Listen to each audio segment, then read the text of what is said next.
1997 saw AFI go through the first real lineup change that, since becoming a full-fledged band. Bassist Jeff Kresge actually left the band and was replaced by the current bassist Hunter Bergen. With that change, the band also kind of shifted gears in terms of their sound as well. They kind of moved away from the lighthearted and upbeat punk sound of their first two albums, and that transitioned to a more abstract and kind of darker style, and pushed more into straightforward hardcore that kind of had emerged in the late 90s, whereas the first two albums kind of took things back a little bit further than that to the more earlier days of punk with more melodic sounds and things like that. This kind of laid the groundwork for everything that was to come, and on November 11th, 1997, the band released a brand new full-length album called Open Your Eyes and Shut Your Mouth.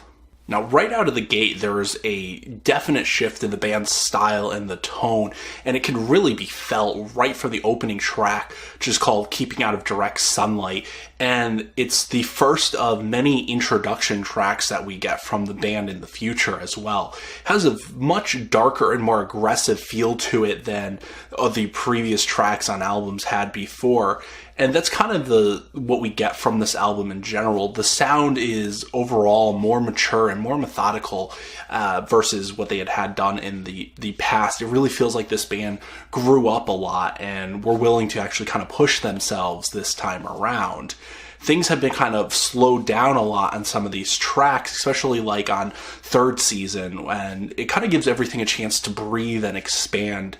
And it's, again, a definite improvement over things that they've done. It really showed that this band was not just willing to sit in what they had done previously, that they were willing to kind of go forward with their sound, improve upon it, and try different and new things as well.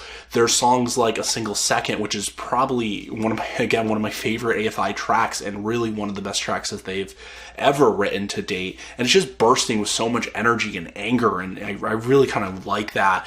And, you know, it just, the guest vocal work of Nick 13 on that track really just complements Davey Havok's aggressive screaming on there as well. They did a really good job with that, and also in picking who they used on that track as well.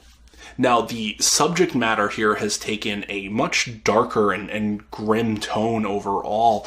The songs that they had previously that were about more high school things, you know, relationships, and, you know, peer pressure, things like that, that's kind of a little bit gone. I mean, they've always done songs that were definitely about, like, mistrust and betrayal, and they were kind of layered with sarcasm and more on the lighter side of things.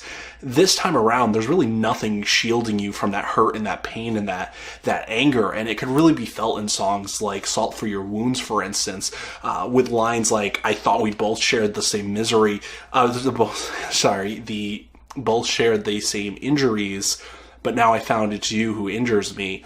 Especially just the angry, unclean vocal work from Davey Havok really just emphasizes that anger and that hurt from those lines like that.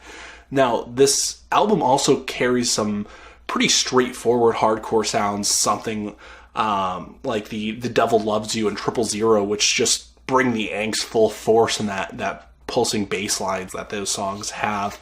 And there's even a cover of the crust band Filth and their song Today's Lesson, which honestly I think is a stronger song on this album than their the original version, only because I'm not a huge fan of crust punk, and I just think that the vocal work from Davey Havok here is just much stronger than that original song, which I know a lot of people will say it's not a fair comparison, but whatever. I definitely like that track better on this album.